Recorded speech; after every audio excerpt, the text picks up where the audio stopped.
Các bạn đã bao giờ nghe câu nói Việt Nam tặng biển cho Lào hay chưa? Nghe có vẻ rất kỳ diệu bởi vì Lào là quốc gia duy nhất ở Đông Nam Á không có biển. Vậy làm sao Việt Nam có thể giúp Lào có biển được? Phải nói rằng ở Đông Nam Á, Lào là đất nước duy nhất mà người dân muốn tắm biển thì bắt buộc phải xuất ngoại. Một quốc gia muốn phát triển thì phải có biển, nước giàu mạnh thì thường giáp biển và thậm chí là có rất nhiều km đường bờ biển. Còn Lào thì sao? Nếu mà bạn mở tấm bản đồ ra, bạn sẽ thấy Lào nằm gọn ở trung tâm, được bao quanh bởi Trung Quốc phía Bắc, Việt Nam phía Đông, Campuchia ở phía Nam, Thái Lan ở phía Tây và cả Myanmar ở phía Tây Bắc. Điều này có nghĩa là Lào hoàn toàn bị khóa ở trong đất liền. Muốn ra biển thì phải đi qua lãnh thổ của một trong 5 nước này. Và người ta gọi Lào là một quốc gia nội lục, tức là một quốc gia không có đường bờ biển. Một yếu tố quan trọng khiến Lào không thể giáp biển đó là dãy Trường Sơn. Đây là một dãy núi khổng lồ, giống như một bức tường tự nhiên kéo dài từ phía Bắc xuống phía Nam, tạo thành ranh giới giữa Lào và Việt Nam. Trường Sơn không chỉ cao, không chỉ hiểm trở mà còn dài, ngăn Lào tiếp cận với Biển Đông, vùng biển gần nhất mà nước Lào có thể mơ tới. Nếu bạn từng đi qua những cung đường đèo ở miền Trung nước ta, bạn sẽ thấy địa hình khó khăn như thế nào để vượt qua. Ngoài ra, Lào cũng bị bao bọc bởi những con sông và những đồi núi khác như sông Mekong lại tạo ra thêm một rào cản nữa để ra biển. Nói một cách đơn giản, tự nhiên đã đặt Lào vào một vị trí mà xung quanh toàn núi và đất, không có một con đường tự nhiên nào dẫn thẳng ra biển cả. Không chỉ địa lý, lịch sử cũng đóng vai trò quan trọng trong việc khiến Lào không thể có biển. Ngay cả trong thời kỳ hùng mạnh nhất của mình, thời kỳ Vương quốc Lan Sang hay còn gọi là Vương quốc Triệu Voi. Đây là thời kỳ hoàng kim của Lào khi lãnh thổ của họ rộng lớn hơn bây giờ. Nhưng ở thời kỳ đó, Lan Sang cũng không có biển vì lãnh thổ của họ nằm sâu trong đất liền. Trong các thế kỷ sau, Lào liên tục bị những nước láng giềng tranh giành ảnh hưởng. Ở phía Tây, Siem, tức là Thái Lan ngày nay, từng kiểm soát nhiều vùng đất của Lào, đặc biệt là khu vực dọc sông Mekong. Ở phía Đông, Việt Nam ta có dãy Trường Sơn làm ranh giới tự nhiên. Ở phía Nam, Campuchia cũng không nhượng bất kỳ một lối ra biển nào cho Lào. Kết quả là Lào bị bao vây hoàn toàn, không còn cửa ngõ để đi ra biển. Đến thế kỷ 19, thế kỷ 20, khi Đông Dương trở thành thuộc địa của Pháp, người Pháp cũng không thay đổi hiện trạng này. Họ tập trung phát triển những cảng lớn ở Việt Nam hay một vài cảng ở Campuchia, còn Lào vẫn bị giữ nguyên vai trò là một vùng đất liền. Những ranh giới được vẽ ra từ thời Pháp thuộc gần như giống hệt biên giới hiện nay, khiến Lào mãi mãi không có đường ra biển. Việc không có biển là một thách thức quá lớn với Lào, đặc biệt là về kinh tế. Đã nghèo lại còn khó. Nếu bạn muốn xuất khẩu hàng hóa như là khoáng sản, gỗ hay là nông sản ra thế giới, bạn phải đi qua nước khác, phải đóng thuế, phải trả chi phí vận chuyển, phải phụ thuộc vào hạ tầng của nước khác. Điều này làm tăng chi phí, khiến hàng hóa của nước Lào khó cạnh tranh trên thị trường quốc tế. Chưa kể, không có biển thì lấy đâu ra những ngành như là đánh bắt hải sản, du lịch biển hay là vận tải hàng hải. Những ngành đã mang lại những nguồn thu lớn cho những nước như là Việt Nam, Thái Lan hay là Singapore. Vì vậy, Lào luôn phải tìm cách để vượt qua hạn chế này. Và đó là lúc Việt Nam bước vào câu chuyện. Việt Nam đã tặng biển cho Lào. Khi nói tặng biển thì không có nghĩa là Việt Nam cắt đất hay là cho Lào một bãi biển. Thay vào đó, Việt Nam đã mở rộng vòng tay của mình, chia sẻ cảng biển của mình, đặc biệt là cảng Vũng Áng ở Hà Tĩnh để Lào có thể kết nối với thế giới qua Biển Đông. Trong tiếng Việt, Áng có nghĩa là bị che khuất, chưa lộ diện. Vũng Áng có thể hiểu là một vùng nước kín. Cảng Vũng Áng nằm ở huyện Kỳ Anh của tỉnh Hà Tĩnh, cách thủ đô Viêng Chăn của Lào khoảng 500 km. Đây là một cảng nước sâu quan trọng, nằm ở trung tâm kinh tế của miền Trung nước ta, với vị trí lý tưởng để kết nối cả đường biển lẫn đường bộ. Cảng Vũng Áng là một cửa ngõ mà Việt Nam đã mở ra để Lào bước chân vào thế giới hàng hải. Nhưng tại sao cảng Vũng Áng lại đặc biệt? Đầu tiên là về mặt địa hình. Vũng Áng có những vùng nước sâu từ 10 cho đến 15 mét, không bị sa bồi, và như vậy là rất phù hợp để đón những con tàu trọng tải lớn. Mũi Ròn và Hòn Sơn Dương tạo thành một vùng biển kín. Kín như vậy thì chắn được gió, giúp các tàu an toàn hơn. Chưa kể, cũng giúp tiết kiệm chi phí xây dựng kè chắn sóng. Nói đơn giản, đây là một món quà của thiên nhiên và Việt Nam đã tận dụng nó để giúp Lào.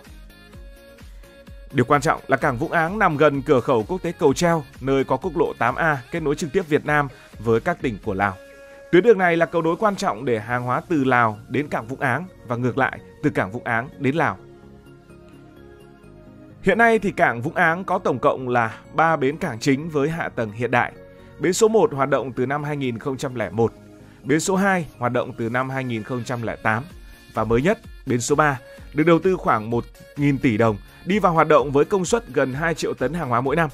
Tổng cộng, cảng Vũng Áng xử lý khoảng 3,5 triệu tấn hàng hóa mỗi năm và con số này vẫn đang tăng lên. Điều quan trọng là với những bến cảng hiện đại này thì Việt Nam đã ưu tiên cho Lào sử dụng thông qua Công ty Cổ phần Cảng Quốc tế Việt Lào, một liên doanh giữa hai nước.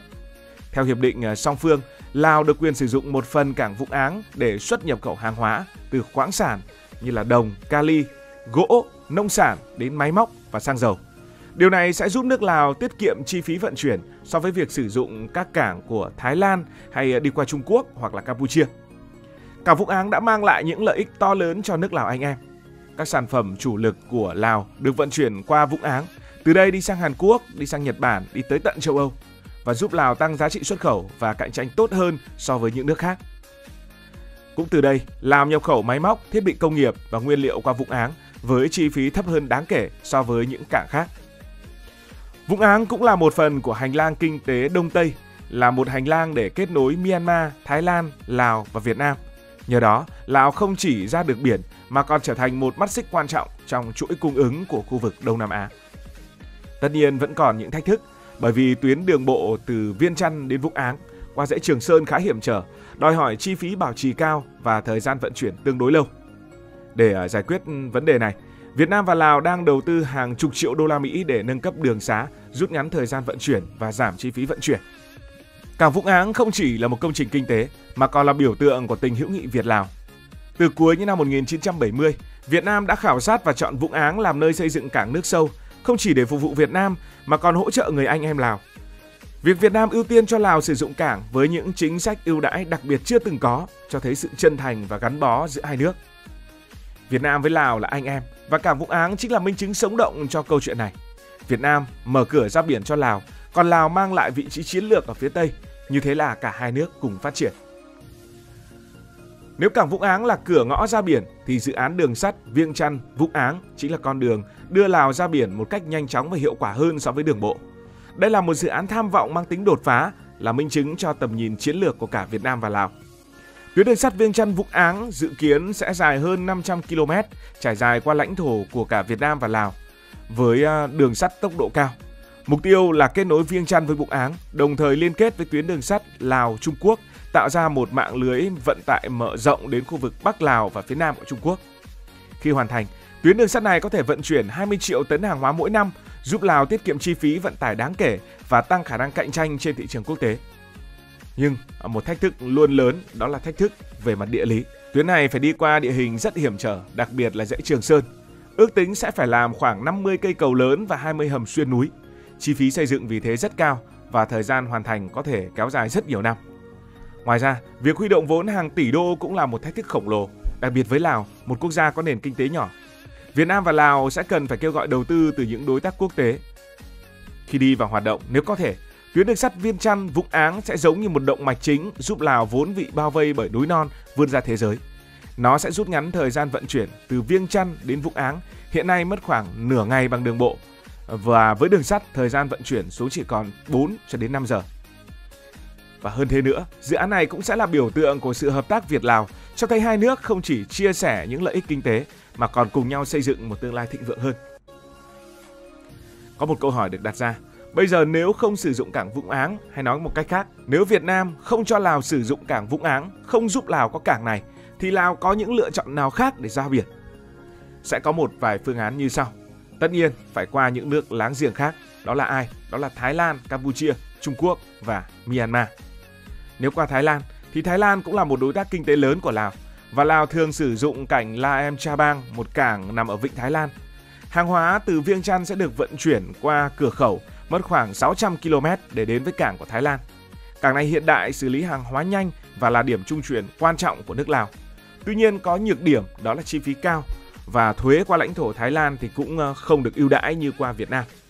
Và cảng này còn có một điểm yếu đó là không giáp Biển Đông.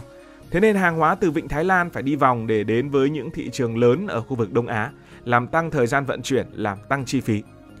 Lào cũng phải dựa hoàn toàn vào hạ tầng và chính sách của Thái Lan và tất nhiên không linh hoạt, không thiện chí như Việt Nam. Lựa chọn thứ hai đó là qua Campuchia.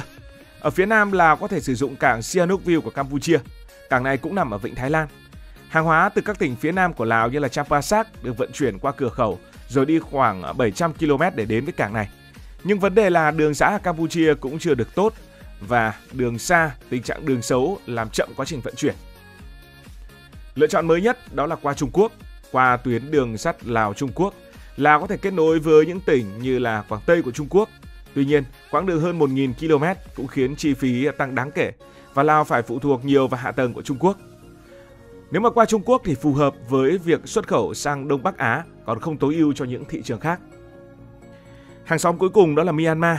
Myanmar là một lựa chọn ít khả thi nhất vì nước này đánh nhau liên miên, hạ tầng thì lại kém phát triển. Việc vận chuyển qua Myanmar vừa rủi ro vừa không hiệu quả nên Lào gần như là không sử dụng tuyến này.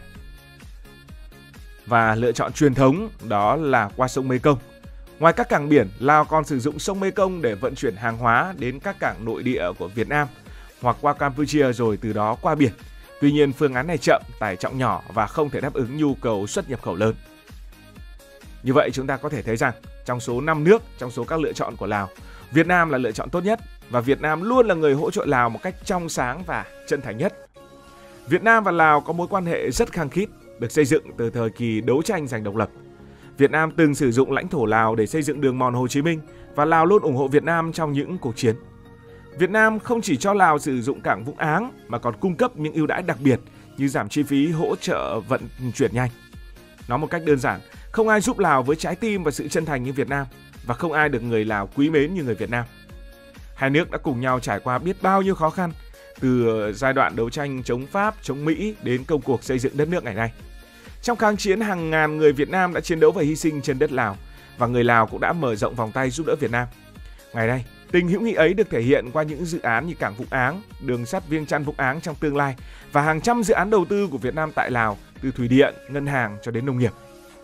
Việc Việt Nam giúp Lào tiếp cận biển thông qua cảng Vũng Áng và những dự án hạ tầng khác không chỉ mang ý nghĩa kinh tế mà còn là lời khẳng định Việt Nam luôn sẵn sàng chia sẻ những gì mình có để giúp người anh em Lào phát triển. Biển không chỉ là biển, biển không chỉ là con đường vận chuyển hàng hóa, mà biển còn là cánh cửa mở ra thế giới, mang lại cơ hội thịnh vượng cho nước Lào. Câu chuyện cũng cho thấy sức mạnh của hợp tác.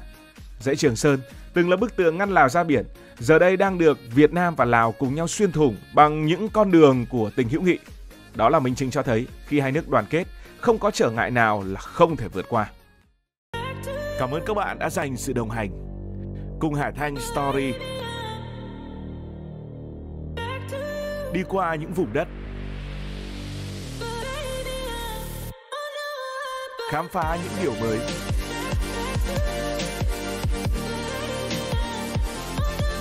Đừng ngần ngại, hãy để lại những góp ý và xin được hẹn gặp lại.